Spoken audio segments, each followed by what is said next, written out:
Good morning, students. Welcome to the e-learning class of Social Science. Today we will discuss Lesson 3 of Geography, Natural Resources, Natural Vegetation and Wildlife.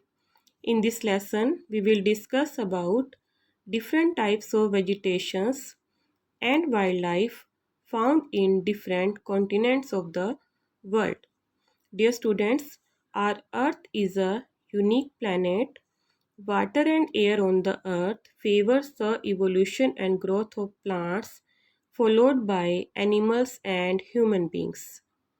The life-bearing layer of the earth is called biosphere. There are about 3 lakh species of plants and 10 lakh species of animals on the earth. The life supporting system on the surface of the earth is known as the ecosystem. First of all, we will discuss in brief about natural vegetation. Natural vegetation includes those plants which grow naturally without any human interference, either directly or indirectly. Natural vegetation can be broadly classified into forests, shrubs, and grasslands. Forests, the regions where trees grow close to each other, are called forests. The forests cover about 30% of the land surface. There are mainly two types of forests: evergreen forests and deciduous forests. Evergreen forests. In the evergreen forests, the trees of different species shed their leaves at different times. Such forests always appear to be green. Deciduous forests. The trees in deciduous forests shed their leaves during the particular dry season. Different species shed their leaves at different times. Thus, at no point of time the forests are bare.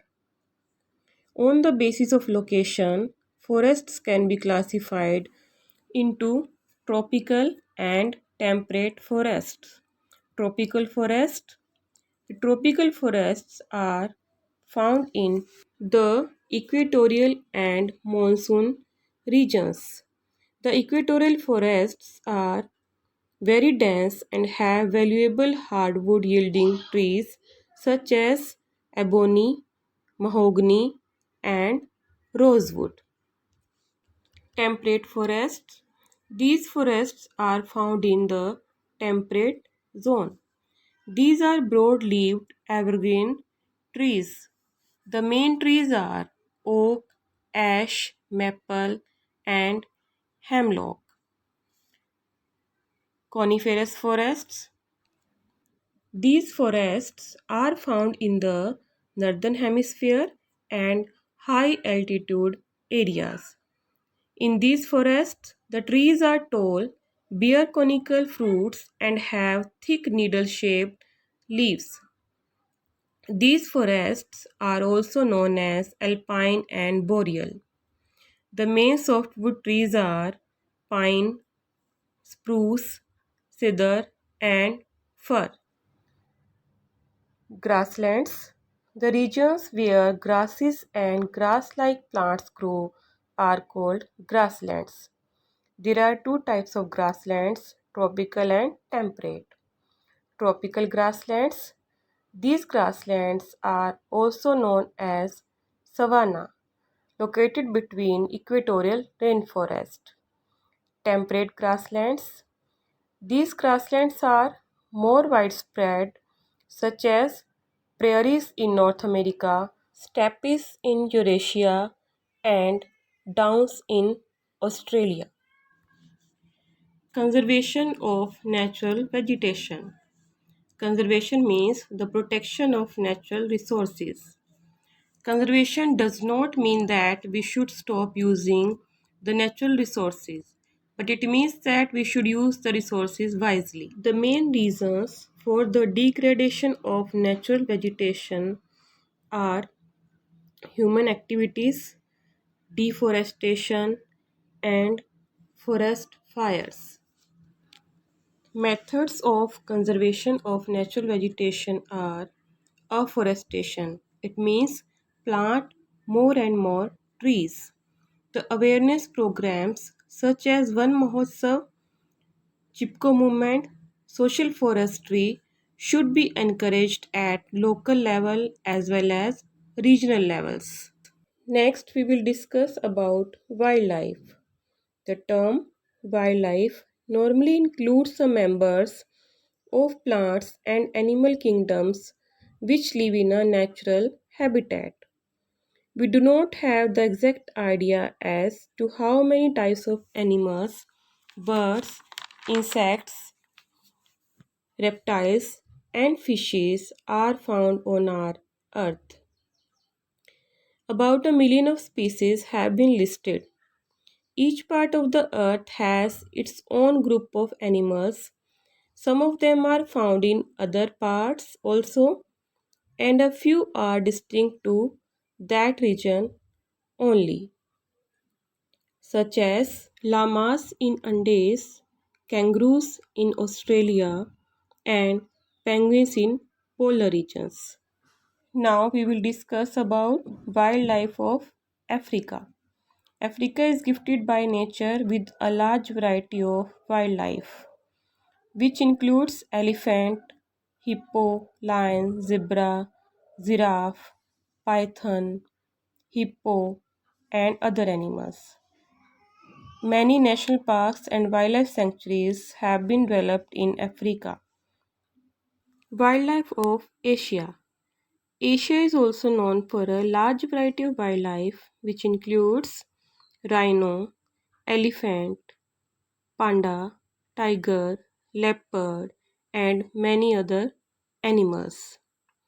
Several varieties of fur bearing animals like mink, musk ox, and polar bears are found in the Arctic regions. Wildlife of Australia. Australia is known for some unique animals which are called marsupials. These animals have a pouch near their stomach which is used for carrying the babies, like kangaroo, koala, etc. Some other animals are airbird, kookaburra, emu, and platypus. Wildlife of Europe. Europe is not rich in wildlife. Most of the forests have been cleared to provide land for settlements. Some animals are wild boars, cuckoos, partridge, etc. There are many farms in Europe where fur bearing animals like sable, mink, and ermine are reared. Wildlife of North America. North America has a very large variety of wildlife even today. The northern part, where the climate is very cold, has mostly fur bearing animals like Arctic fox, blue fox, tapir, puma, musk ox, mountain goats, reindeer, and beavers, etc. Wildlife of South America. South America has a large variety of wildlife, especially in the Amazon basin. Some of the distinct animals are llamas, emu, anaconda, armadillo, and toucan. It has the largest variety of birds and reptiles. Conservation of wildlife. The various economic activities of the human beings have disturbed or destroyed the natural habitat of many species of wildlife. Hunting and poaching of animals has led to the extinction of several species. This has greatly upset the ecological balance in the nature. Many countries in the world have made plans and established national parks, wildlife sanctuaries, and biosphere reserves for not only protecting the wildlife but also to maintain the entire ecosystem. CITES CITES are Convention on International Trade, Endangered Species of Wild Fauna and Flora. Several species such as dolphins, cacti, corals, orchids, and aloes have been saved from the extinction due to the efforts of CITES. Dear students, watch the video carefully and read the lesson. Thank you.